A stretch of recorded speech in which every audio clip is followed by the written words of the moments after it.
Hello, this is Borzu Daragahi. I'm the founder of the Substack newsletter Badlands.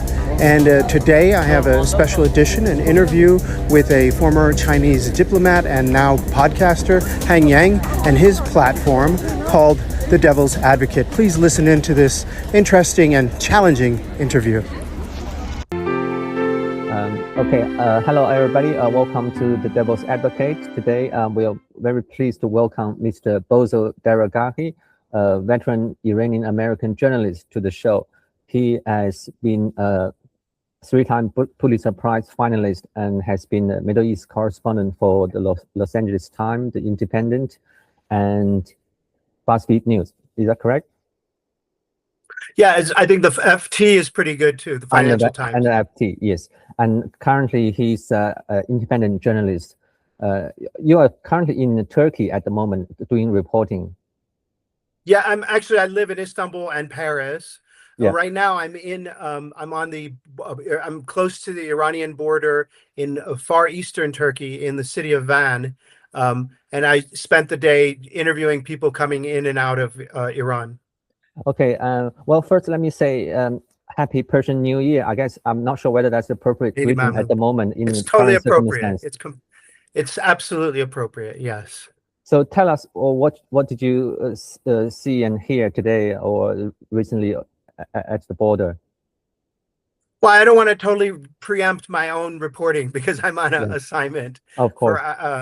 But I will say that there is a variety of opinions and an extraordinary number of voices and different stories and different connections to the war. I can say this, everyone's life is being upended by the war. No one is exactly kind of delighted with the war, but many people are hopeful that it will lead to something good. Others are more pessimistic. And there was a just extraordinary depth. You know, it just sort of made me remember how well educated and kind of spiritually connected so many Iranians are coming in and out of the country. Just the substance about which they were talking, you know, and the kind of emotions they were emitting, the complexity of the feelings and their ability to kind of express those emotions. Because I speak Persian, it's easy for them. You know, it's remarkable and quite a bit different than other people in the region, I think. And I'm not sure why. Maybe it's just, you know, I mean, maybe it's just the kind of poetic history that's in Iran and just how much that's bound up in the language and the culture, the ancient nature of the country, the continuous ancient nature. But, you know, these just every single person, their viewpoint was so sophisticated in its own way. Once you get past even some of the people who were a little bit more blustery, you know, and, you know, very pro-war at first, but you scratch under the surface and the anxiety comes out and the fear and then the sense of betrayal and the hope that they had, for example, for the reformist movement and the dreams that they have for the country and so on. So I think it was just a range of different reactions, emotions, and stories, and political views, you know, including some very pro-regime people. And it was such an interesting, I would say, day of reporting that we're going to try to do it tomorrow as well. You are one of the more prominent anti-war voices on social media, despite being an Iranian American yourself. So let me be the devil's advocate here and trying to argue the case for Israel and for America to start the war. So first, let me make the case, like that's what Israel the case, why they have had to act, and you can challenge that. And so for Iran, they spent the last 2 decades funding Hamas, Hezbollah, and the Houthi. There's a three-front proxy war encirclement strategy against Israel, and we had the October 7th, which is the expression of that strategy, and also the bloodiest day for Jews since the Holocaust. And if Iran came with nuclear capability, then it ends the possibility of the existence of the Jewish state. So that's why Israel said they have to act. And how do you challenge that? Well, I would just say it's a lot more complex than that. Hamas was not the result of Iran. Iran gave it some help later on, but Hamas was a result of the failure of the Palestinian national movement, and the birth of Islamism in the Arab world. And I would, go so far as to say, and if you look at how if Iran was funding Hamas, look who else was funding Hamas: Bibi Netanyahu, through Qatar, repeatedly giving them bags of cash and money, keeping them in power to maintain a divide and rule strategy. Hamas is not the result of Iran. Hamas is the result of Israeli aggression against the Palestinian people and dispossession of the Palestinian people. If Iran has helped a little bit, and in terms of providing some funding and so on, I think that it's probably, for the Iranian point of view, very cynical. They see Israel as a threat. They see how they were cut out of the Oslo Accords in the early 90s. If you go back there, they read the writing on the wall. They saw how the US and Israel and the Gulf states were trying to isolate Iran and basically crush their little Islamic experiment, which I don't agree with, but from their point of view. And so they saw an open door and they pushed. Hezbollah, there was no such thing as Hezbollah. There was no such thing as Hezbollah until Israel made a decision to invade southern Lebanon. The Shia were at first the most oppressed people in Lebanon. As a matter of fact, they embraced the Israeli invasion because they were so oppressed. But then the Israelis started doing what they're doing in every single war: hitting people's houses, knocking down doors, getting really aggressive. And that gave birth to Hezbollah. And, in fact, Iran did support Hezbollah. In fact, Iran became one with Hezbollah. Now, why did it do that? Okay, the history of Lebanese Shia and the history of Iranian Shia goes back to the very birth. There's a strong tie between these communities. When the Safavid kings converted the kingdom of Iran from Sunni to Shiism, they didn't know what they were doing. They actually imported Shia clerics from Lebanon there. We're talking 400 or 500 years ago. So there's a strong bond between this community. It would be just as Vietnam went communist, as China went communist, Lebanese Shia went Islamic Republic kind of style, as Iran went Islamic Republic style. This was a natural kind of ideological alignment that took place in those communities. So yeah, they supported Hezbollah for reasons of community, but also for cynical reasons of deterrence against Israel. And as for the Houthis are not 12 or Shia. They're of a different sect. But they came to Iran and they're basically crazier than the Iranians are, the Houthis. They're more aggressive than the Iranians. And they came to Iran repeatedly and said, let's be partners, let's be partners. And the Iranians at first were just like, you guys are too crazy. But then after a while, when Saudi started being more aggressive in the region, when the United Arab Emirates started being more assertive in all of its international gambits and foreign policy moves, Iran was like, hey, you know what? Saudi Arabia has proxies in Syria and here and there and Libya. UAE is doing the same thing. Why shouldn't we partner with the Houthis as well? The stated goal of the Iranian regime is they said openly that Israel needs to be wiped off the map. So Israel had to act. Have they said that? Did one president say that one or two times and he was mistranslated? Is that the state? Can you point? I know that that's a popular thing to say, and I know that Iran, as with much of the Arab world, and including every single person on this street in the Arab world, would much rather have Israel there than not there. I'm sorry, not there than there. But did you know that Iran and Israel collaborated on arms sales all throughout the 1980s? And these two countries that supposedly want to wipe each other off the map were collaborating against Saddam Hussein when Saddam Hussein was getting too strong. When the U.S. wanted to sell weapons to Iran to fund the cocaine and Contras in Central America, they went through Israeli intermediaries. So I don't think that I think that underneath the rhetoric, there's a lot more cynicism and geopolitics at work. Let's make the case for America. That's the published goals. Well, at least from the Trump administration, they varied quite a lot during the last 3 weeks. But I guess to summarize, they have maybe 4 main goals. One is to eliminate the nuclear threat by Iran, and the second, destroy the largest state sponsor of terrorism and its proxy network. Three is to degrade its conventional military capacity that threaten the region. And four is regime change. They want to give the Iranian people an opportunity to rise up and overthrow the Iranian government. So which of these four are actually worthy, do you think? I mean, I don't, having been on the inside of U.S. military actions throughout the Middle East, you said something in the beginning. You said you're against this war, even, despite the fact that you're Iranian American. I'm against this war because I'm Iranian American. It's not good for America. And you know what? Who agrees with me?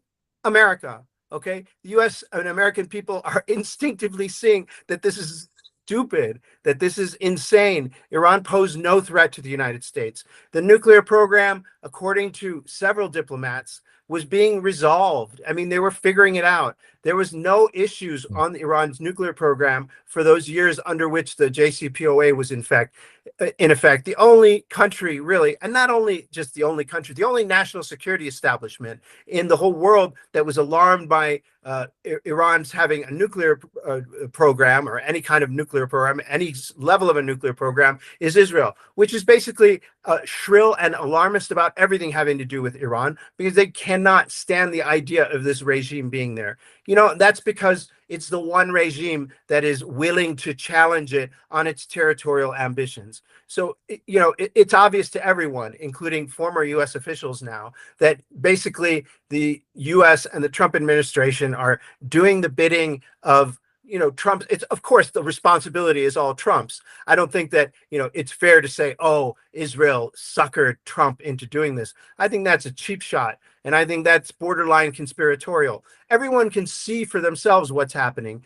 Trump took a lot of money from these corrupt people. He is corrupt. He basically decided that he needed to boost up his poll numbers because Venezuela didn't do the trick. He was sold on this line. He didn't consult with his own State Department, his own CIA, his own DIA to be told that this was a bad idea. They went in on it, a dream that, yeah, we know where Khamenei is. As soon as we hit him, the regime will collapse. It was obvious that this was what he was sold on, and it was not true. It was not accurate because he was basically an arrogant, idiotic fool. So it's his fault. So yeah, I don't see this as moving towards any of the goals that they want. This will not stop Iran from this war, as it is now shaping up, will not stop Iran from sponsoring militant groups that you call terror. I would call them armed populist Arab militia groups rather than terror groups, because what they do, I mean, everyone does terror. Terror is like a tank in this part of the world. Terror is just, terrorizing civilians, and everyone does that. It does not give any kind of deterrence. It actually removed by removing Khamenei, they removed the deterrence credibility of the US, because now the people who are in charge are a bunch of crazy young people who are like dreaming of living their own Iran-Iraq war. Okay. And then, as for the nuclear program, if things ever calm down, Iran is going to pursue their nuclear weapons. This is, and much of the world won't blame them at this point. But that's out the window. And as for democracy, regime change, I could have told these guys that this is not going to be like that. It's not. It's the size of the country, the power of the regime, the systematic administrative power and prowess and tentacles of the regime are such that it cannot be like that easily overthrown. You're going to have to send in ground troops. You're going to, and people are really intimidated. One of the things that I learned from talking to people who are just coming out of Tehran is that they're basically every public street, every main street, there's soldiers and paramilitaries and police standing around, just standing around, ready to shoot in case there's the slightest sign of any kind of popular uprising. So I think that is not going to happen. The regime, the regime in the United States shows more sign of cracking than the regime in Iran, with Joe Kent's resignation and Tulsi Gabbard's rumored resignation coming up in a few days. There are more splinters there than there are in Iran. They keep martyring these people. They turned Ali Khamenei into a hero. They gave this goddamn like war criminal and corrupt thug a hero's death that he will, you know, that his successors will cherish. His already his banners everywhere. People are and they put his son in charge, and many people are saying wish the dad was back because the son seems really much more hardcore. So I just don't see any of those goals that this war will very unlikely accomplish any of those goals except reducing Iran's missile capacity, but it also seems to ironically be increasing its missile capacity because now they're doing stuff that we never thought they could. They're probably in their underground cities innovating and here's the really harsh part, okay? Here's the really harsh part is that, and as an American, this breaks my heart because I see the pictures of the kids who are coming home in body bags, and they remind me of the kids that are in my high school yearbook, you know, that fresh-faced look from middle America. I went to school in Illinois. The really harsh part is that Russia and China are going to use this war. This is a gift to Russia and China because they're going to use this to bleed America. They're going to use it to bleed out America. And Putin is saying, I'm going to do to you what you did to me in Ukraine, in Iran. And that is basically, we're going to have basically World War III. It will go on for years. It'll become Ukraine and Iran will merge as battlefields for these two axes, you know, and the Europeans are smart to stay out of it.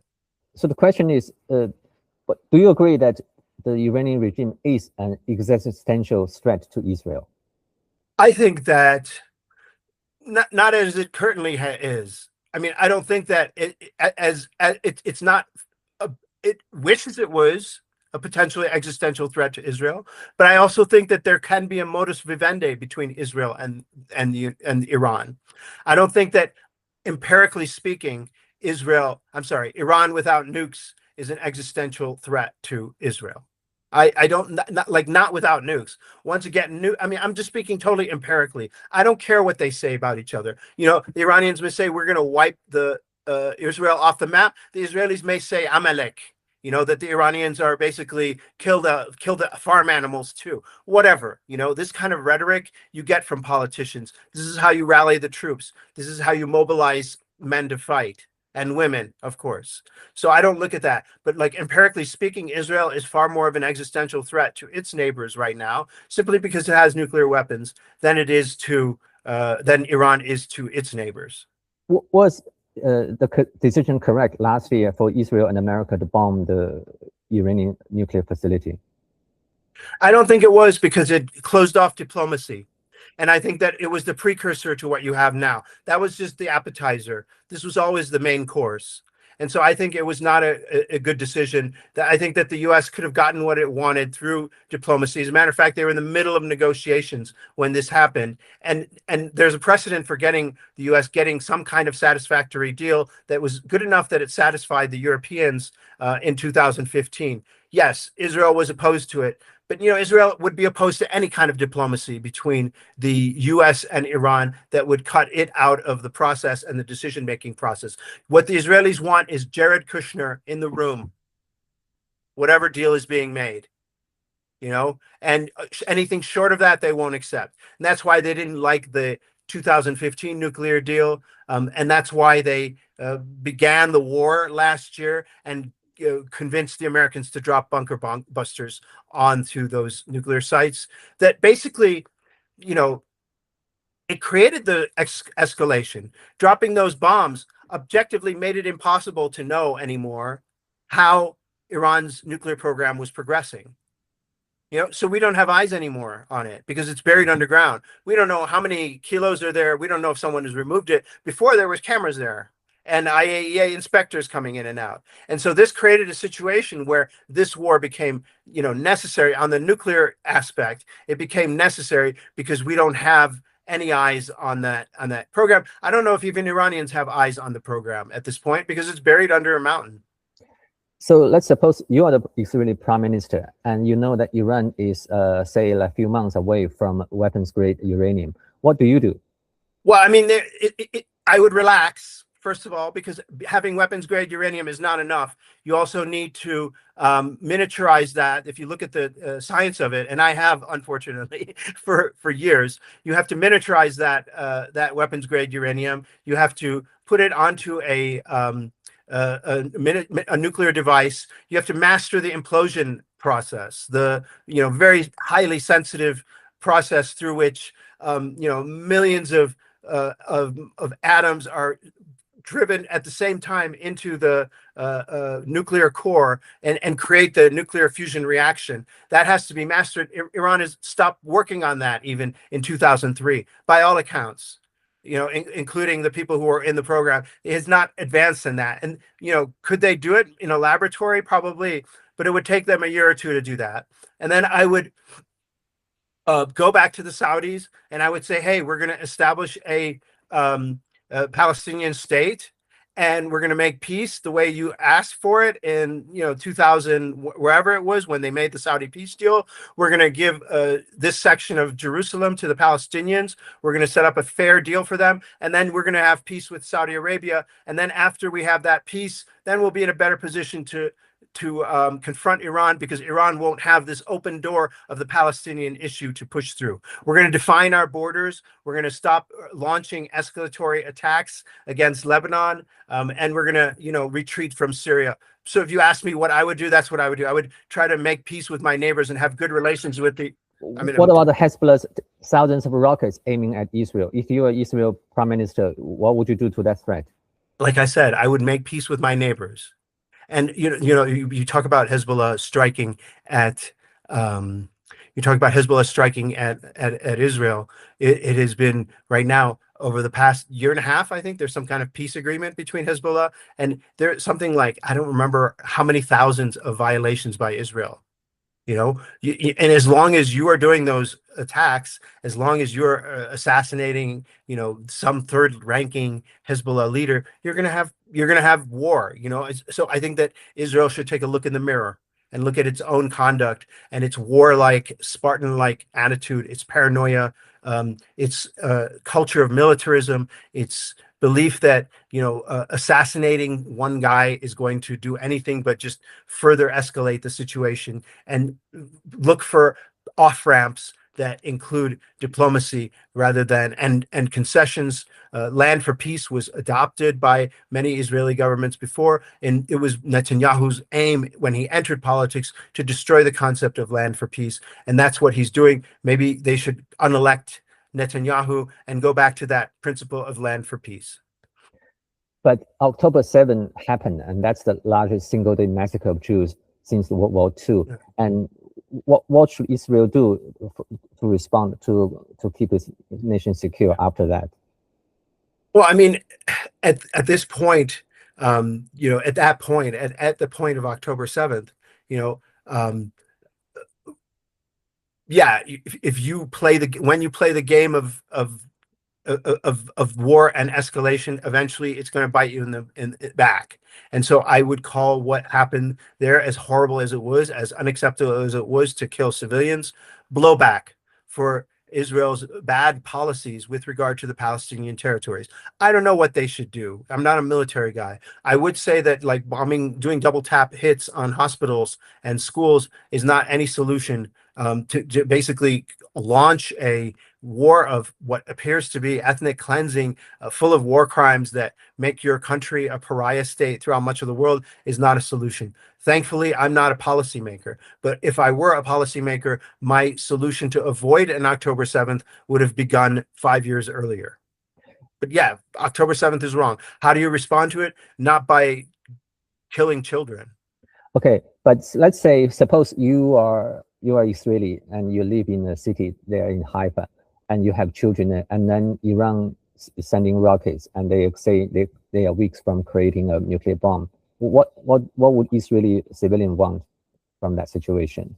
It's a kind of hypothetical. Let's say you're a Palestinian and you have an 8 and 11-year-old child, and I mean, you could set that for any of the people in this party, in this war. I would say don't elect governments that are warmongering fools. I would say to them, if you really want to protect your children, have good relations with your neighbors instead of demonizing them. I mean, you can't ignore, everyone has children. Everyone loves their children. And can I tell you something? The, Iranian parent who's burying their 12-year-old girl because a U.S. Tomahawk missile hit it, they don't love their children any less than the Israeli parent who buried their kid after October 7th. Or the American parent who's burying their son, after after he dies in a Iranian attack in the Gulf. I think everyone has children, and everyone loves their children, and everyone's rights and human rights and right to live and exist should be respected, not just focusing in on one people who happen to control certain parts of the media narrative in certain parts of the world. Well, you were born in Iran and you still have extended Yes. family there. And obviously, a lot of Iranian families are being persecuted and they have been oppressed by the Islamic regime for decades. As an Iranian American, don't you want the regime to be overthrown? Yeah, by people in the country. And actually, I've been covering protests there in that country for forever. And I would say that my coverage is quite sympathetic when the people are protesting and fighting against the regime and fighting for their own rights. And I've actually was in the middle of one of these protests in 2009 when it was the best chance for overthrowing the regime, because you had for the first time cracks in the regime, and you had senior figures siding with the protesters, joining the protesters in the street. So I absolutely believe in that, and as peaceful of a transition as it could be, given how violent and extremist the Islamic Republic is. But this is not going to do it. This is not going to lead to an overthrow of the regime. This is not the way to do it. It's simply not. It's hardening the resolve of the regime. It's giving the regime a new lease on life. They got rid of the conservative 86-year-old guy, and they got a dynamic guy who's 56-year-old, and his younger and meaner and angrier, like, homeboys who are working together now and doing a pretty good job of showing the world that Iran has capabilities that no one dreamed it could have. No one expects this. And they're, also like running a good PR campaign. No one expected that, And so I think that this is not the way to make the regime weaker. This is the way to make the regime stronger. War is the glue that holds the Islamic Republic together. The Islamic Republic was born in war and blood, and it has been hungry. The people in the military, the macho guys who are in the Revolutionary Guard, the gung-ho people in the Basij have been hungry, have been lusting for a conflict like this against America, to consolidate their power, to bind them with the people, to bind themselves in martyrdom with the people and their ancestors and so on. They've been dreaming of this, and you gave them this gift, and you made their supreme leader a martyr, and you killed 160 school children. I mean, on the first day, WTF. This is like what Iranian Shia live for, this cause of being the underdog against the powerful. On the plains of Karbala, we will avenge you, Hussein. This is the attitude that these people have, and you invigorated it at a time when it was kind of faltering, and people were just waiting for an opportunity to go back into the streets again and protest.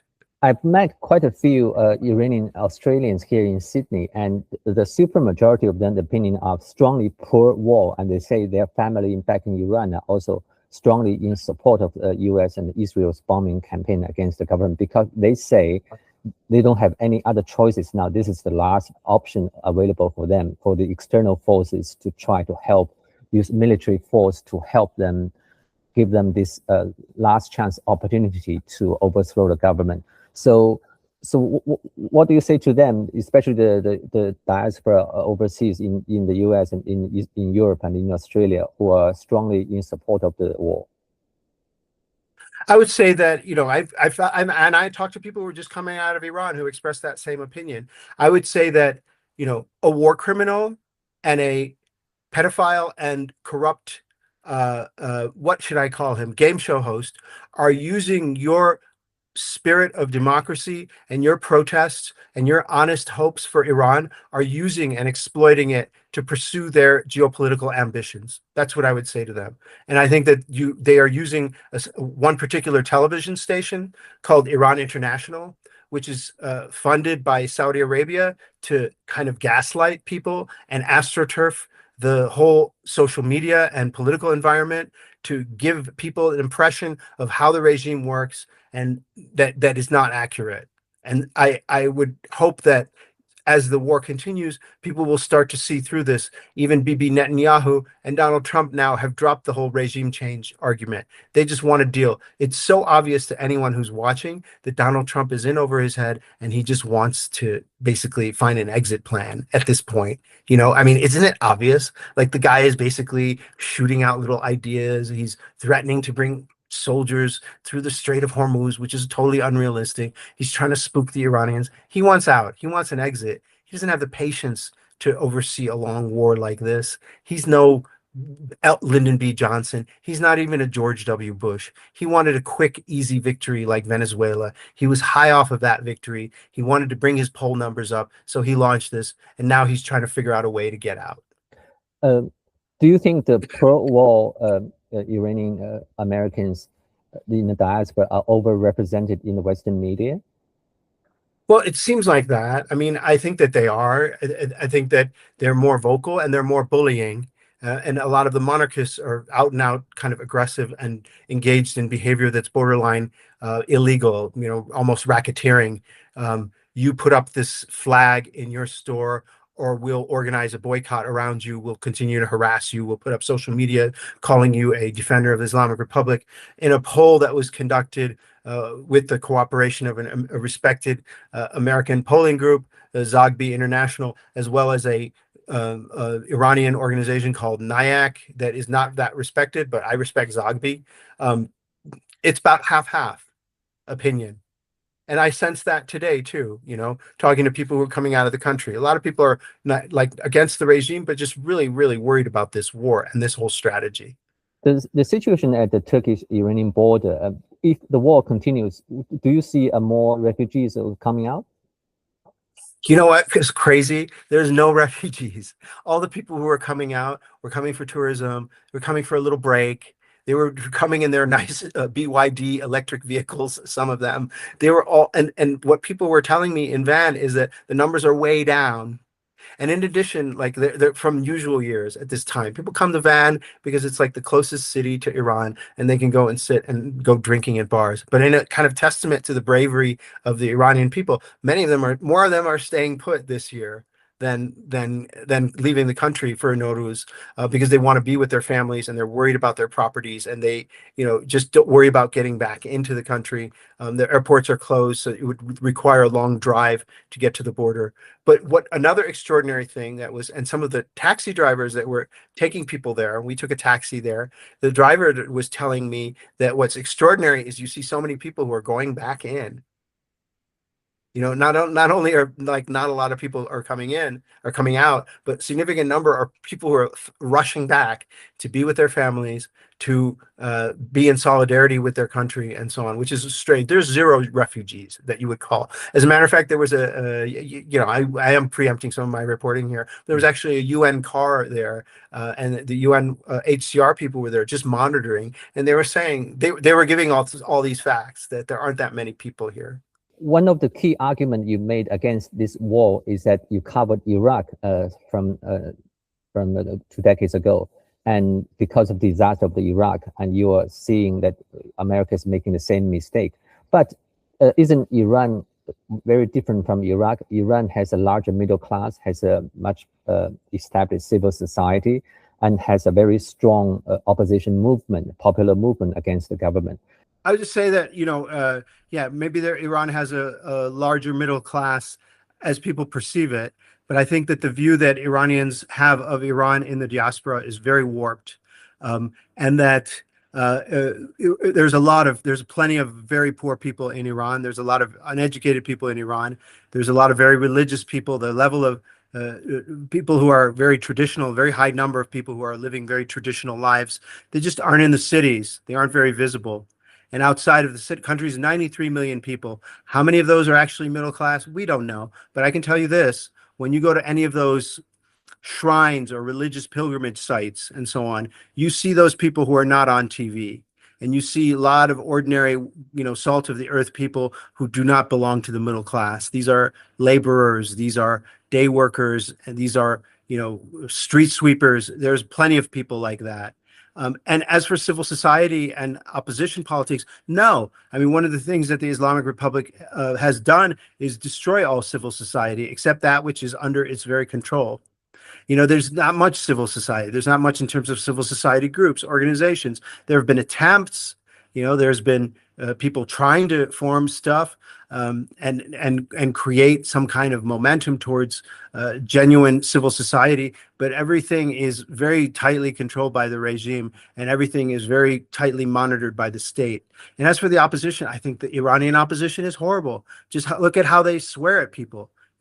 And cuss at each other and refuse to talk to each other, refuse to listen to each other. Look at the comments under my tweets that are, they're so horrible and awful. Sometimes I just, hide the replies just because I find them embarrassing for the Iranian community, and to show that the level of discourse is such that every time people get into a disagreement, the conversation turns to like my mother's lower body. I mean, it's really pathetic, and there's not much in terms of a real opposition politics. There's this one guy who is a guy from Maryland. He's lived in Maryland almost all of his life. He's nothing extraordinary. I've interviewed him before years ago. He struck me as a very flawed character. He doesn't read books. He doesn't really know Iran that well. He's a big fan of country music.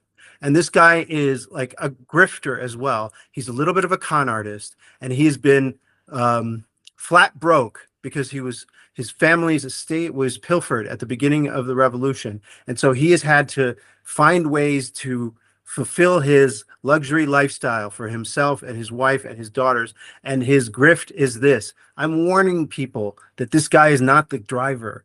He's not the guy who's going to lead the country. He's going to refuse to come into the country even. I mean, maybe he will rise to the occasion, but he hasn't shown evidence that someone who would rise to the occasion. What would have been rising to the occasion? Spending the last 40 years unifying various segments of the Iranian opposition, going to Beijing and Moscow and lobbying, okay, you can't get a meeting with Putin, but lobbying people at government affiliated think tanks to take him seriously. He did none of that. He did no attempts at trying to do actual opposition building or diplomacy. Why am I mentioning those things? Those are the kind of things that the Iraqi, Libyan, Syrian, Sudanese opposition did when they were trying to get into power during moments of transition in their countries. And this kid has done none of that stuff. You're referring to Prince Pahlavi. He's no prince. He's Reza Pahlavi. He's a rather mediocre guy. I mean, his grandfather was not a mediocre man. So you don't see his grandfather was extraordinary. So you don't see any role he can play in the future. I mean, I would refer you to the people who are around him and the accounts of those who have defected from his camps, like Ali Reza Nader, or I forget his name now, the cartoonist, quite famous Iranian cartoonist who was once part of his circle and defected, in horror and shock and disgust at what he had seen around Pahlavi. So I think he's I don't see him as a credible opposition leader, and not because I don't want to. God, it would be so awesome to have someone like him. Have you ever thought about this? Can I tell you something? I think the Islamic Republic loves this guy. Who do they try to kill?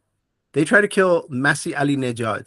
They try to kill this very active woman who is in New York, who's left the country after the 2009 uprising, and they tried to kill her like 3 times because she's out there on the screen. She knows the language of Iranian streets. She speaks that idiom, and they try, as flawed as Masih Alinejad may be, as shrill as she is, as stupid as some of her decisions and associations are, she is someone that the regime views as a threat. They've never tried to do anything with Pahlavi. They consider him a gift.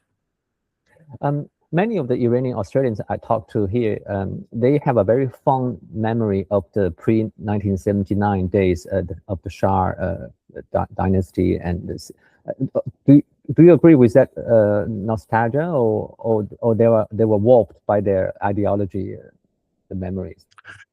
I think they're just like nostalgia. I mean, if that's the last memory they have of Iran, I mean, it's a very, they're remembering their childhood, and Iran is a totally different country now. It's far closer to its neighbors in terms of and the perception of its neighbors. Like, it's far closer to, I mean, it has just as much in common with Pakistan as it does with Turkey. It's kind of a mess. It's kind of a messy country with like a middling development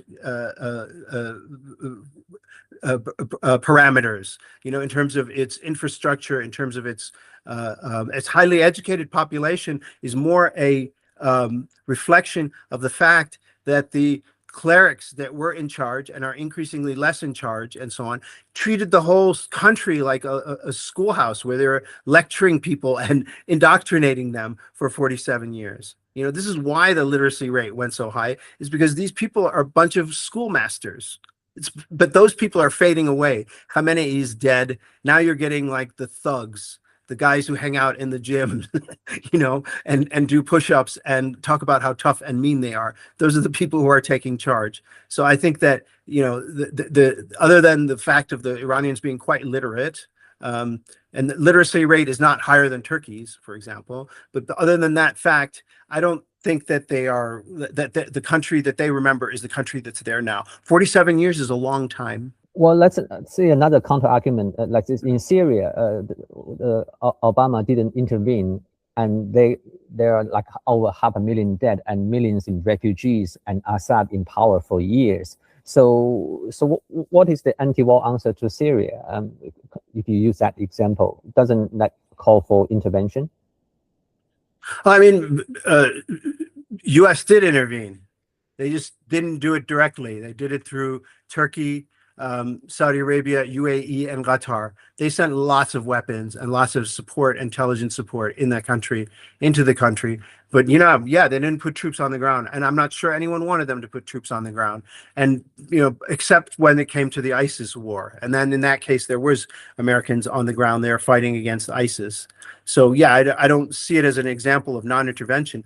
I see Syria as an example of Germany during the 30 Years' War, when all the regional and world powers, including, far-off powers, intervene and back their little proxy armies and mercenary armies. If you get a chance to read about, and I'll say this to listeners as much as you, to learn about the 30 Years' War, in which Germany lost an incredible number of its population. It didn't recover its population from that 30 Years' War for centuries because so many people were killed. There's a lot of there's a lot of little similarities to the Syrian conflict. Yeah, basically everyone intervened in Syria and produced this horrific massacre. And that's basically one of the fears that I have with Iran as well, that could happen, that it turns into a free-for-all civil war. But look, the thing is, Syria was already destabilized by the fact that it is a minority-ruled country.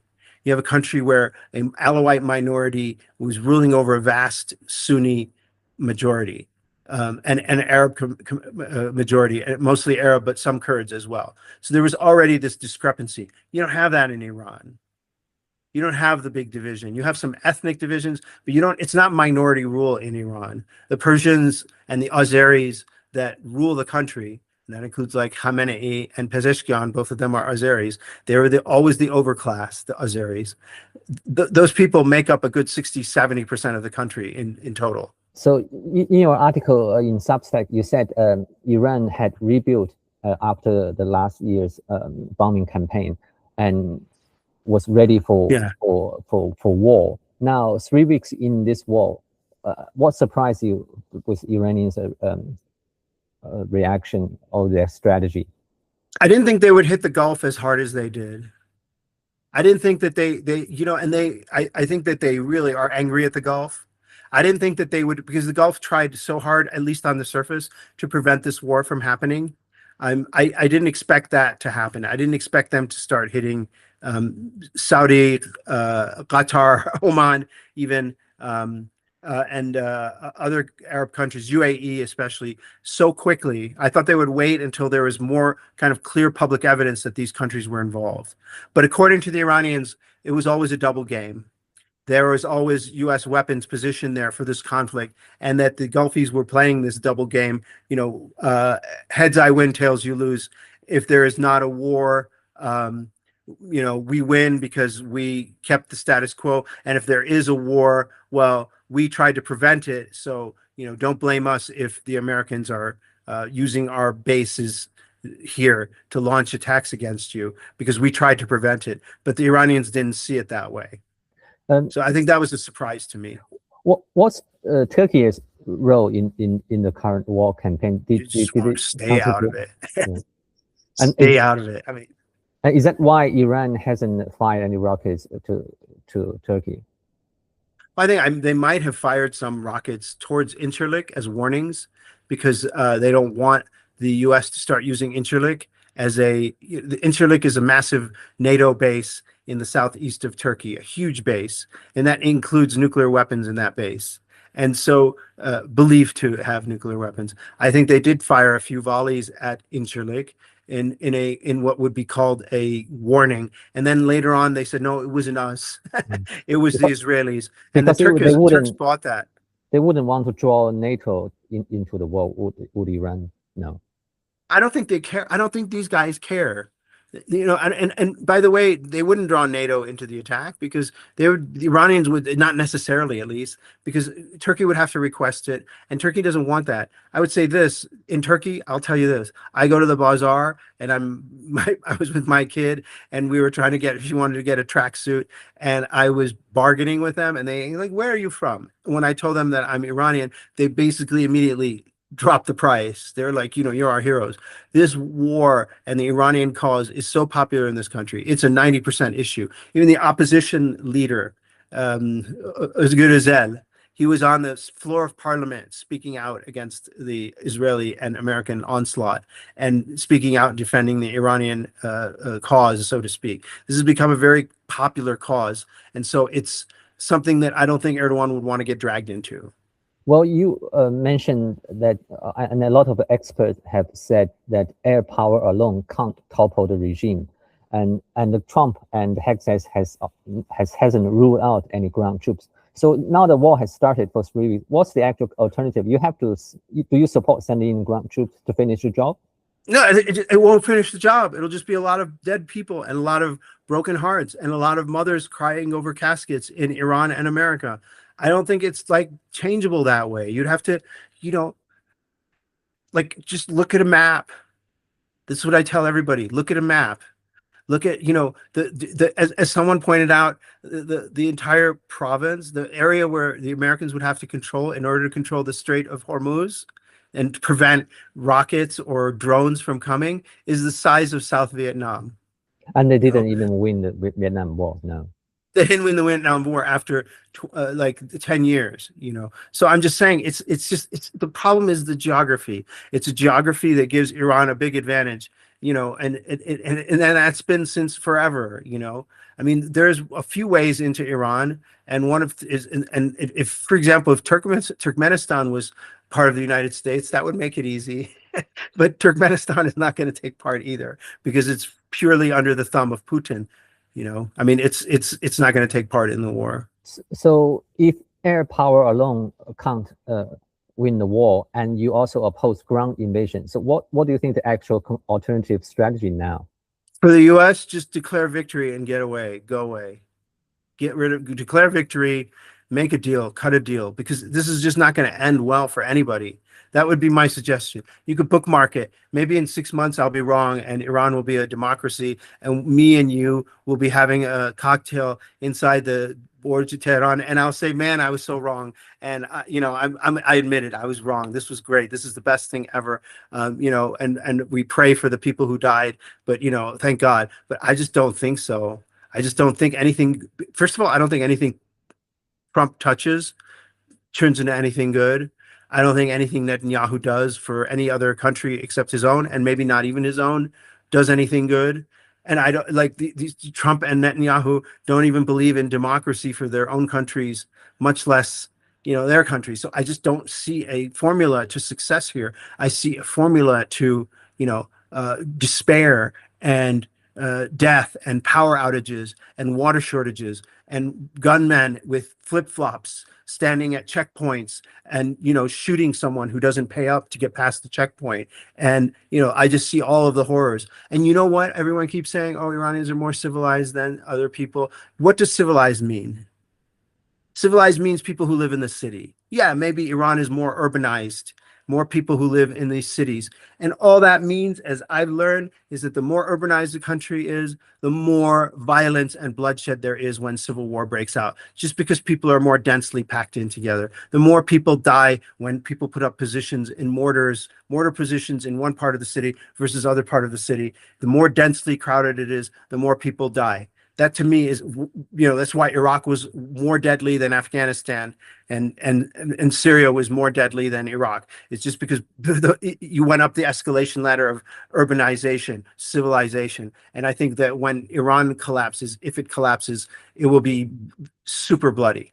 But you covered Iraq for many years. So is that correct to say now, after 20 years of conflict, Iraq has turned into a better country for itself, for its people? Yeah, maybe right now it's after it's 23 years, actually. And if you extend it to the sanctions and so on, and the real time when the trouble started in Iraq, it's like go back to 1991, really, when the trouble started, and the sanctions and the misery and the starvation and the hunger.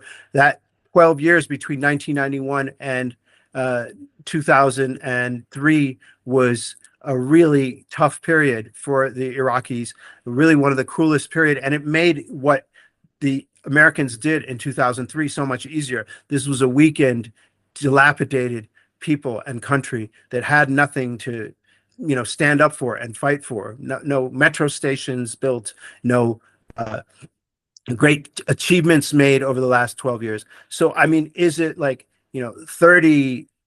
35 years of torture and agony and heartbreak and so on, and now Iraq is at some level of ordinariness and some semblance of normalcy, because the people who were part of the militias fighting the government are now running the government?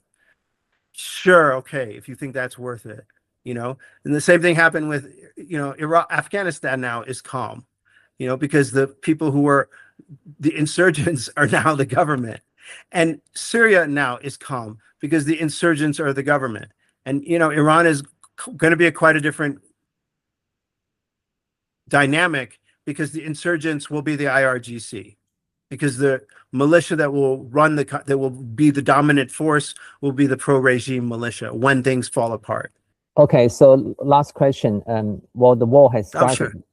The war has started, even though you and we are critical of the decision to go to war, and Khamenei is dead. So what's your actual policy prescription right now? If you are the advisor to Donald Trump, as you mentioned before, just end the war, declare victory? Just end the war, declare victory, say that it's not worth it. And it would make him maybe unpopular in certain circles that basically are very small in the United States, the pro-Israel war advocates who are, basically maybe 5% of the population. His own people would, say, look, he could just say, look, we weaken them, and they're not going to be a threat for another 5 or 6 years. It turns out that they have even more weapons than we thought they did. And that shows that they're even more of a threat. But the US and the world are not yet ready to take on this menace. For now, we're going to just retreat and let this carry out, and we're going to, maintain sanctions on Iran, but like actually quietly lift some as a little concession so that the regime stops fighting. We're going to demand that they reopen Hormuz to normal international traffic. And, basically, we showed that these guys have missiles that they didn't disclose. We showed that their nuclear program is, super dangerous. And now it's time for the U.S. to focus on internal matters ahead of its important election coming up. And, now I want to talk about the border, and I want to talk about the things that you care about, and so on and so forth. And that's the best he can do at this point. Trump has threatened to bomb the Iranian oil facilities. Would that work? If you cut off the Iranian government's oil revenue, would that collapse the government quickly? No, I don't think it'll collapse the government quickly. There'll be other ways to get oil out. That's just one way. There's already other channels that they can get oil out. There's already reserves the country has. The Iranians didn't get much oil revenue during the 1980s war either. It'll just impoverish the people. The regime will continue its war effort. Meanwhile, you got to think about what Iran will do in response. They hit 2 of Qatar's main refinery components out of 14. They could easily destroy the other 12. And what that would do to the world economy, what that would, the recession that the world would be plunged in. They could hit, there's right now a pipeline that takes oil from the Persian Gulf, from the eastern provinces of Saudi Arabia to the Red Sea terminal. And they can bomb that pipeline. They could have the Houthis close off all Red Sea traffic, and create a lot of havoc. And I think that Trump knows that. And I think that he realizes that this is not a winnable situation. It's like, basically, you blow up our economy, we're going to blow up your economy. We're going to blow up the whole world economy. And they can. And then, Trump can say that these guys are even more dangerous. He can claim that as a victory. These guys are even more dangerous than we thought. And we're not, into destroying the whole world economy. So we're going to, back off for now and let the world, we're going to try to build a coalition to come back, and then just like pay attention to redoing the White House lawn or whatever the hell he wants to do, the wrestling match on July 4th in the White House lawn, or whatever, the WWF, whatever the hell he's going to do. And he can focus on the stuff where he can't break a lot of stuff. Well, thank you both very much. It's very late in Istanbul there, and thank you for your time. And hopefully, maybe we'll get back to you in a few weeks' time, see how it all ends up. Yeah, I hope I'm wrong. I hope that, maybe the regime will collapse, and, democracy will come to Iran. I'll move back to Tehran, set up an apartment there. I'll enroll my kid in a school there, and live like a normal life in Tehran. I love Tehran. It would be fantastic to move there. Still a lot of friends who are there and so on. But, I don't see it. I hope I'm wrong. And I will be the first one. If I am wrong, I will be the first one to say, mea culpa, I should have been for this war. I'll say it with enthusiasm. Well, thank you. So best of luck to the Iranian people. Thank you so much. Thank you.